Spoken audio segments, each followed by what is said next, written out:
Bienvenidos al campus virtual del ciclo 2019-2. Soy la profesora Débora Ponce del curso de Educación Cívica y en la semana 5 iniciaremos con un nuevo bloque que corresponde a convivencia democrática. En esta oportunidad haciendo referencia a los problemas de convivencia democrática en el Perú.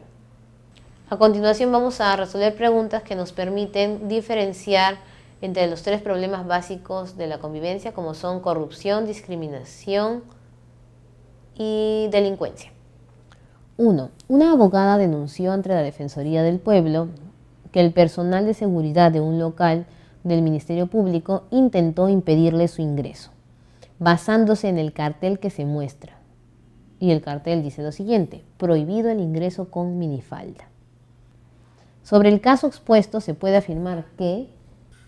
Entonces, como vemos, ese es un clásico ejemplo de discriminación. La discriminación es un proceso de exclusión que se le da a las personas basándonos en un factor. Ese factor en el cual nosotros nos basamos es un factor creado por el mismo grupo que genera este proceso de discriminación. Aunque ya sabemos que hay tipos de discriminación por patrones o factores que se han dado constantemente a lo largo de la historia de la humanidad. Este factor primero busca generar fastidio, generar molestia en la persona, que a veces es entendido como una clásica risa y aceptación popular. Luego que es aceptado por todo el pueblo, ya comienza a buscar lo último, que es menoscabar los derechos humanos. Por eso se da el proceso de exclusión. En este caso vemos un clásico o claro ejemplo de la discriminación de género, especialmente al género femenino. ¿Qué se puede realizar? La abogada denunció ante la Defensoría del Pueblo y el Ministerio Público se supone que es un organismo que defiende a las personas en los procesos judiciales. No es el juez, pero que sí el fiscal toma gran parte del proceso dando la investigación.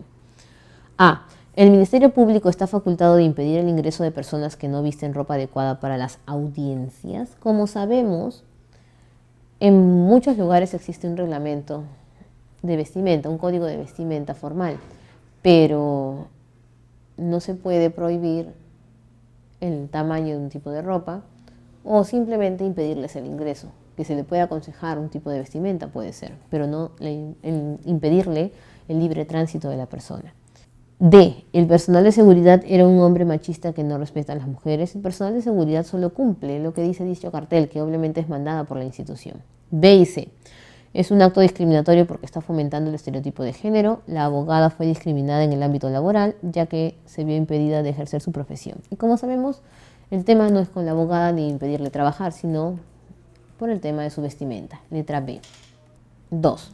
Un gobernador regional decide emplear el dinero destinado a la construcción de un viaducto, a la compra de contenedores de basura que serán entregados a los alcaldes distritales de la región, en el marco de un proyecto de salubridad y salud ambiental. Como sabemos, el gobernador tiene dinero que no está mal utilizado, porque vemos aquí que es para el viaducto, pero él decide comprar otras cosas. Aprovechando la ocasión, dispone que dichos contenedores lleven consigo el lema de su agrupación política. Allí ya todavía es más grave, porque no solamente se destina el dinero para otra cosa, sino que además se le va a colocar el logo que ya hace propaganda o se inclina hacia una posición ideológica. De acuerdo al texto anterior, la autoridad regional cometió el delito de peculado. Ahora, aquí hay que tener mucho cuidado. ¿Por qué? De acuerdo a las leyes, se asocia bastante peculado con malversación de fondos. Si lo vemos de esa manera, nuestra respuesta inmediata sería sí. Pero si nosotros comenzamos a tipificar cada clasificación del peculado, nos vamos a dar cuenta que no. Vamos a explicarlo poco a poco para que se pueda comprender.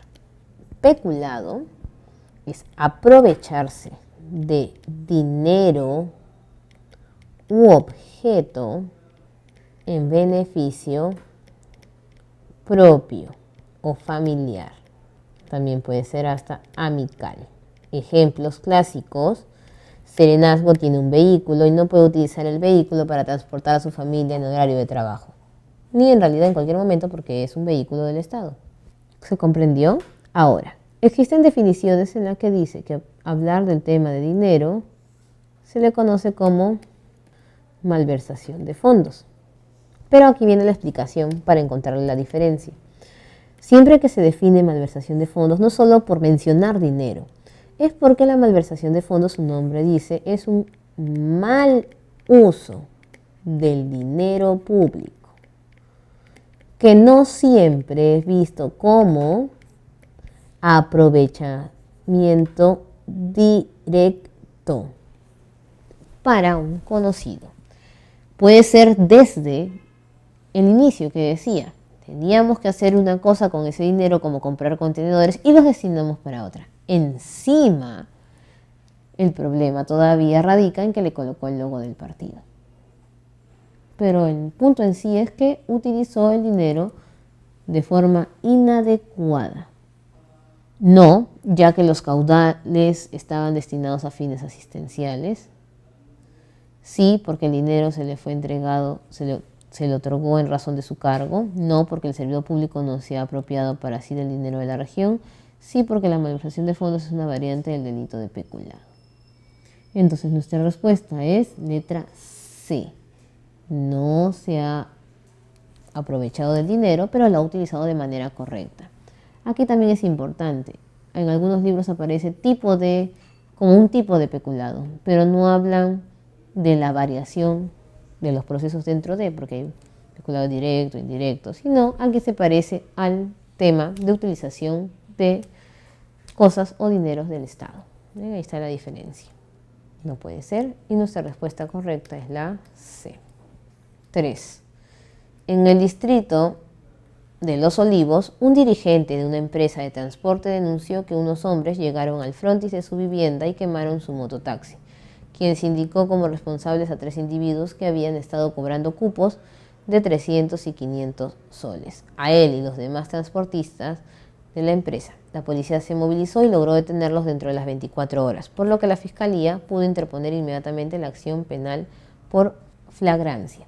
Como sabemos, la flagrancia o el flagrante delito se puede entender de 3 formas: que encuentren a la persona en el momento realizando el acto, que la encuentren dentro de 24 horas con el botín o que sea reconocida también dentro de las 24 horas. En este caso tendríamos que saber primero cuál es el delito que se ha cometido y luego las características del caso. Como sabemos, aquí lo que están realizando es extorsión. El cobro de cupos es extorsión. No le están robando a la empresa. 1.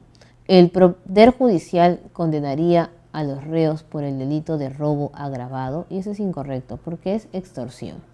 Los delincuentes serían sentenciados con pena privativa por delito de extorsión, y eso es correcto, y está la diferencia entre 1 y 2. Los denunciados saldrían al poco tiempo libre por falta de pruebas convincentes. Tenemos las pruebas, y como sabemos, es un delito que está tipificado en el Estado y depende mucho de la administración de justicia por el Poder Judicial. La acción penal no procedería porque el cobro de cupos no se consumó. Y como sabemos, desde que se está haciendo la quema de vehículos, desde que se está cobrando cupos, ya todo eso es un proceso de extorsión. Así no hayan recibido el dinero por el cobro de cupos. Solo el proceso ya es considerado extorsión. Así que nos quedamos con la letra D. Muy bien, hasta aquí vamos a hacer un recuento de términos que no se han mencionado en las preguntas para que se puedan entender. Ya habíamos hablado de la discriminación y la hemos definido, y ahora pasaremos a explicar brevemente lo que es corrupción y delincuencia. La corrupción es el delito por el cual una persona se aprovecha de su cargo para generarse ganancia de forma ilícita, de dinero o aprovecharse de objetos. Tenemos en el caso de la colusión, que es cuando una empresa paga al Estado para recibir un beneficio, esa es colusión. Tenemos cohecho, pasivo y activo. El cohecho en general es todo un proceso en el cual se da y se recibe. De ahí viene el hecho de activo y pasivo. de acuerdo a la posición que tiene como autoridad o como persona que está dando el dinero. Propio e impropio, si se recibe o no se llega a recibir dicho dinero. Luego tenemos nosotros el peculado, que es la utilización de objetos, y un derivado, que es la malversación de fondos, que no es peculado, sino utilizar más el dinero del Estado. Y luego tenemos también la concusión, que es la concusión, es cualquier beneficio económico que se tenga en el plano de la corrupción. Lavado de activos no es considerado un delito de corrupción, porque no es funcionario público. En el caso de la delincuencia es infringir la ley. El caso que vimos anteriormente es solo el caso de extorsión, que es una forma de infringir la ley. Pero aquí vamos a ver ahora en la pregunta 4, los delitos contra las relaciones familiares son todas aquellas acciones u omisiones cometidas voluntaria o imprudentemente en el ámbito familiar y que están penadas por ley. Es un tema cotidiano y verifiquemos en qué casos puede ser considerado un delito. Una mujer finge embarazo o parto para dar a un supuesto hijo derechos que no le corresponden. ¿Es o no es considerado un delito? Sí, porque si una mujer finge embarazo, podría ser encarcelada entre 1 a 5 años. 2. Un funcionario público celebra un matrimonio en Huánuco sin saber que la novia ya estaba casada. No es un delito porque obviamente no sabía que estaba casada. Si fuera a sabiendas, tendría cárcel de entre 2 a 5 años y tendría también inhabilitación de sus derechos políticos. 3. Un padre retira a su hijo del colegio y rehúsa entregarlo a la madre, quien ejerce la patria potestad. Es también un delito porque debido a que la madre tiene la patria potestad, se llama sustracción de menor, que es considerada una especie de secuestro. Y esto puede ser encarcelada a la persona hasta 2 años. Y luego, un hombre abandona a su pareja en gestación dejándola en una situación de salud crítica. Los abandonos son comunes en nuestra sociedad, pero si la persona estaba enferma, como se sabe, no solamente está el riesgo del bebé, sino también de la mujer, puede ser encarcelado hasta 4 años y tiene que pagar una indemnización. Por lo tanto, nos quedamos con la letra B. No se considera delito cuando uno desconocía, pero si uno conoce, puede ser un delito hasta de complicidad cuando no se comunica lo sucedido. Bueno, jóvenes, hemos terminado la primera parte del problema y la siguiente semana tocaremos la solución a los problemas de convivencia democrática.